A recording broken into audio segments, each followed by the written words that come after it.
Hey guys, today we're going to be going over shoulder flexion, PAILs, and rails.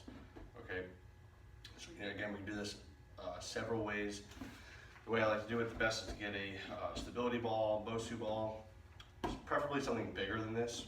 This is a little small, maybe a normal size one, but it still can be done with this easily. Okay, so what we want to do is set up on the ball. This is going to kind of prevent us from dipping into extension or really coming out of flexion. We just kind of want to maintain that stability and that pressure into that ball throughout the duration of this exercise. Okay. From here, you can get a mobility stick, you can get a dowel, anything really that just straight and can withstand some force. Okay.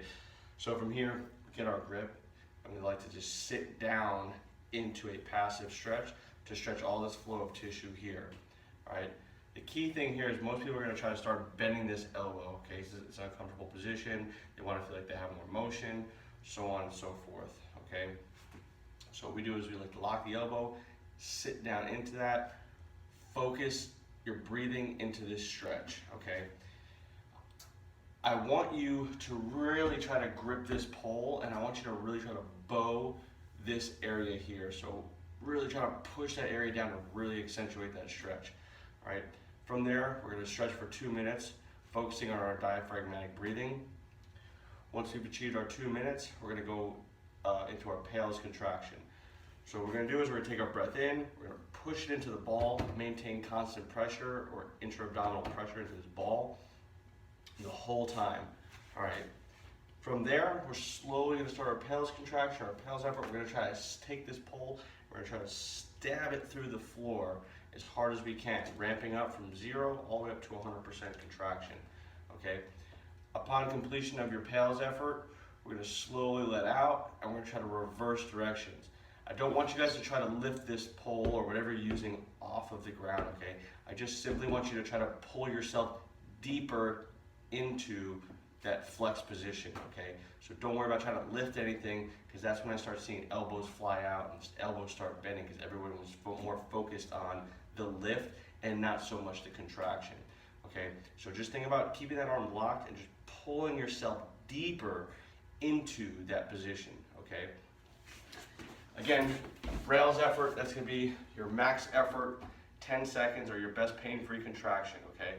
Hold that 10 seconds. Once we're done with that rails effort, we're gonna go right back into our breathing, okay?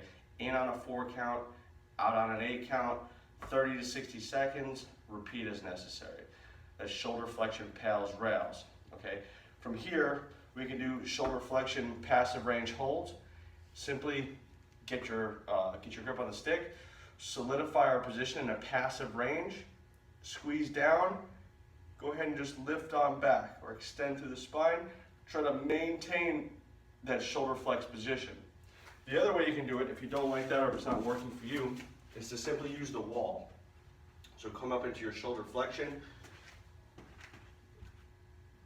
push yourself into a passive range, solidify your position,